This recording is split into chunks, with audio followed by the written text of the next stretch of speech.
Baik, Assalamualaikum warahmatullahi wabarakatuh. Di sini kami akan mempresentasikan hasil tugas yang telah kami kerjakan dengan berjudul Kompresi Citra dengan Algoritma Shannon-Fano.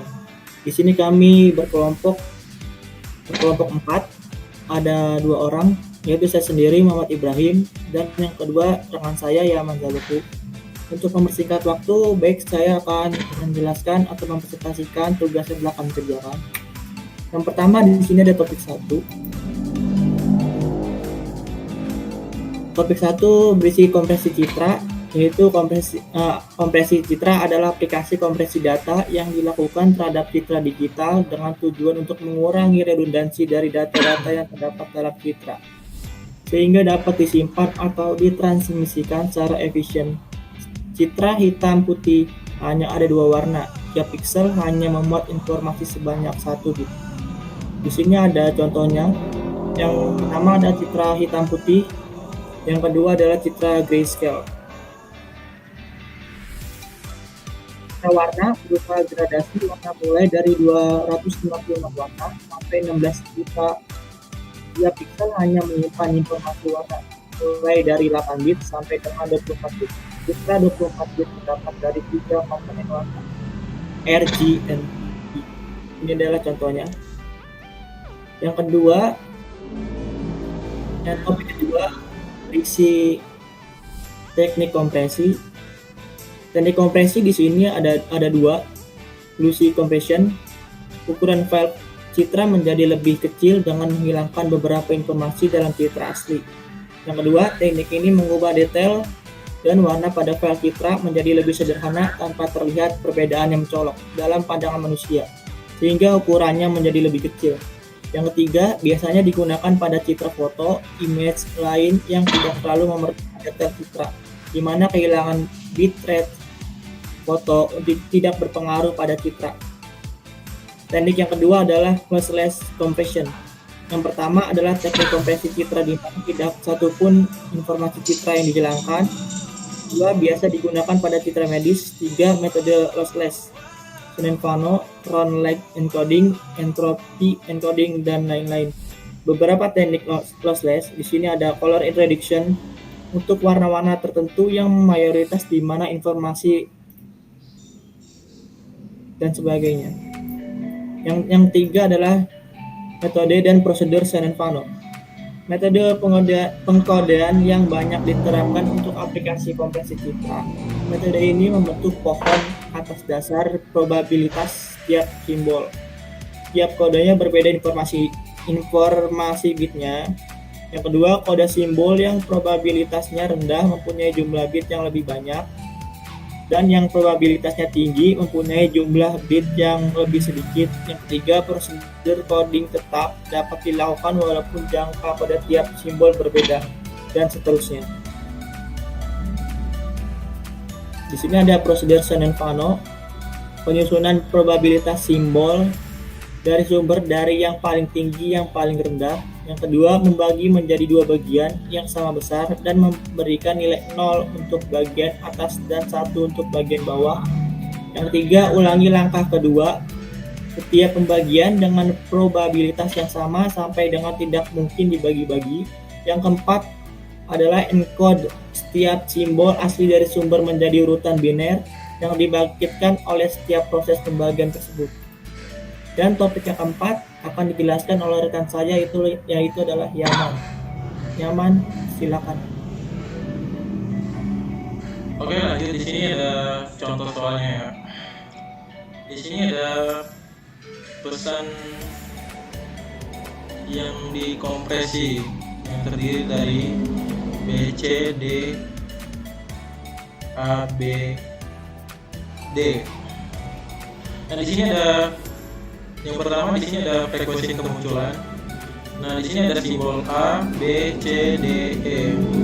Nah, kemunculan dari simbol A di sini frekuensinya adalah 15 kemunculannya. Dan di sini bisa kita hitung ya. A-nya ada 4 sampai 15, dan B-nya juga kemunculannya ada 7, dan C-nya kemunculannya ada 6, D-nya kemunculannya ada 6 juga, E-nya kemunculannya juga 5. Next di nomor 2 pembagian didasari pada total frekuensi. Oke, di sini tadi ada simbolnya dan frekuensi. Di sini kita ada pembagiannya. Jadi kita yang pembagian pertamanya ada A dan B dan C, D, E. Ini 22-nya kita ambil dari sini, 15 tambah 17 dan 17-nya dari 6 tambah 6, 12 tambah 5 jadi 17. Jadi kita ngambilnya di sini selisih yang terkecil. Misalnya kita ambil dari C, maka selisihnya akan lebih besar lagi. Jadinya kita di sini ngambilnya selisih yang paling terkecil. Atau misalnya kita ngambil selisihnya dari CD, maka selisihnya akan lebih tinggi gitu, begitu. Jadinya yang paling rendah ngambil selisih dari situnya. Oke, jadinya selisihnya ada 22 dan 17, selisihnya ada 5. Next. Oke, 3. Proses pembagian kemudian rekursif terhadap bagian atas dan bagian bawah. Nah, di sini ada 4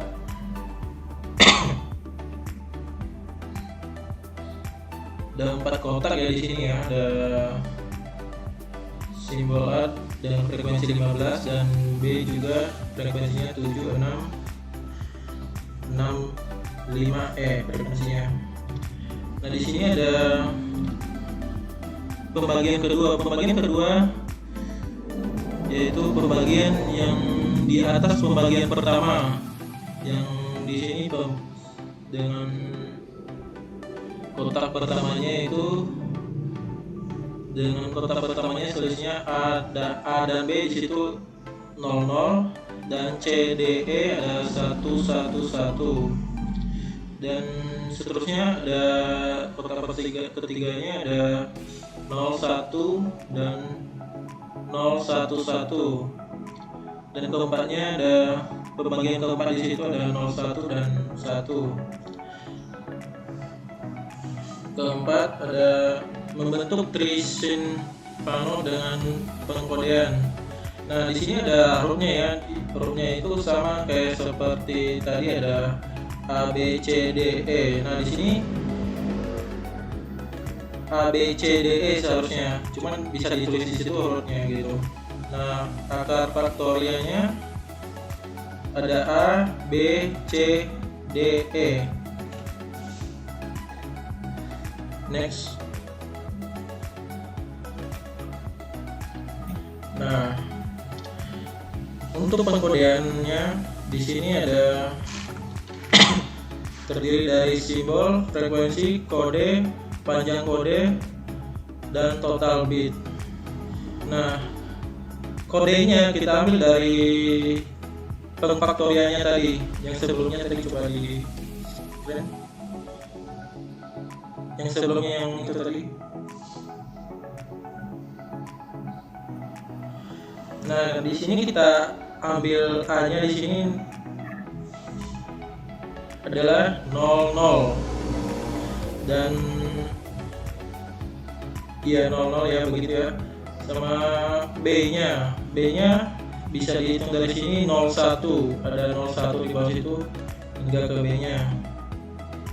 C-nya di situ diambil 10 dan D-nya 110 dan E-nya 111. Next. Nah, di sini udah tertulis ya di sininya di kodenya ya. Nah, panjang kode.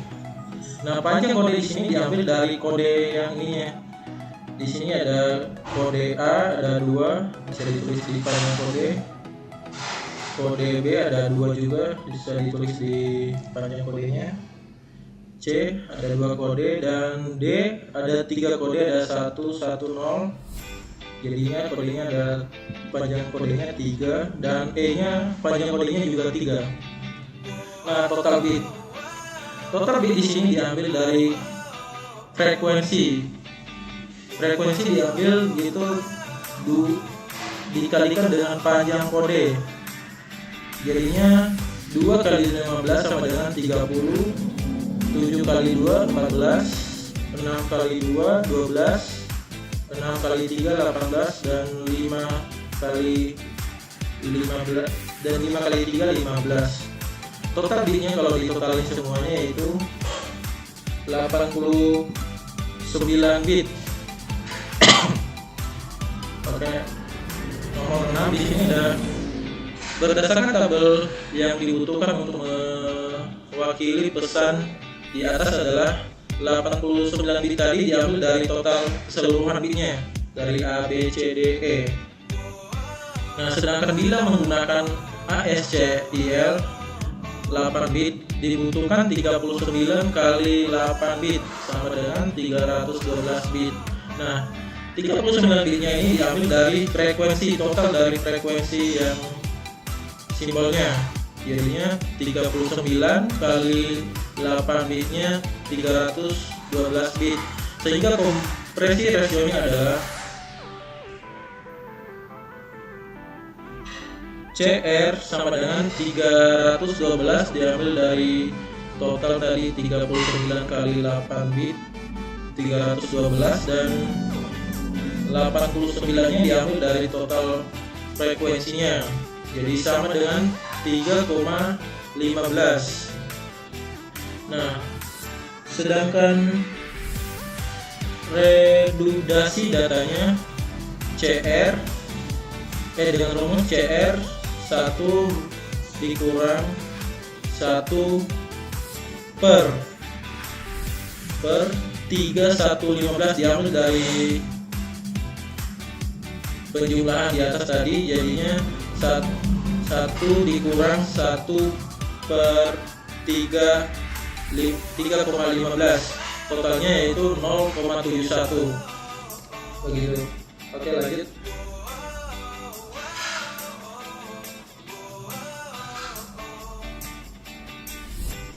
Topik kelima di sini ada hal penting dalam kompresi dan pengukuran error kompresi citra.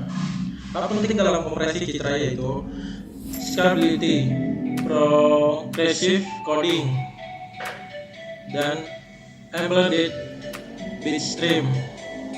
Adalah kualitas dari hasil proses pengkompresian citra karena manipulasi bitstream tanpa adanya kompresi atau rekompresi. Ketiga, biasanya dikenal pada lossless codecs. Yang keempat, contohnya pada saat preview image sementara image tersebut di download, semakin baik scalability-nya, makin bagus preview image-nya. Kelima, ada tipe scalability. Activity progressive, di mana image dikompres secara perlahan-lahan dengan penurunan kualitasnya. 2. Resolution progressive, di mana image dikompresi dengan mengkode resolusi image yang lebih rendah terlebih dahulu, baru kemudian ke resolusi yang lebih tinggi. 3. Komponen progressive, di mana image dikompresi berdasarkan komponennya. Pertama mengkode komponen frame baru, kemudian komponen warnanya. Terus ke-6 tadi yang dari kompresi citra yaitu region of interest coding, yaitu daerah-daerah tertentu di encode dengan kualitas yang lebih tinggi daripada yang lain. Ketujuh, meta information, yaitu image yang dikompres juga dapat memiliki meta information seperti statistik warna, tekstur, smart preview image, dan author atau compressed information.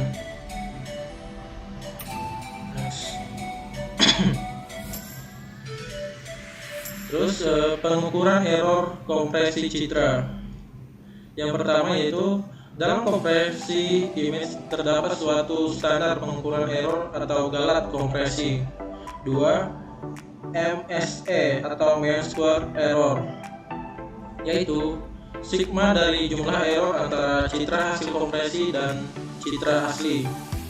Ketiga, peak signal to noise ratio atau bisa disingkat dengan PSNR, yaitu untuk menghitung peak error. Yang keempat, nilai MSE yang rendah akan lebih baik, sedangkan nilai PSNR yang tinggi akan lebih baik.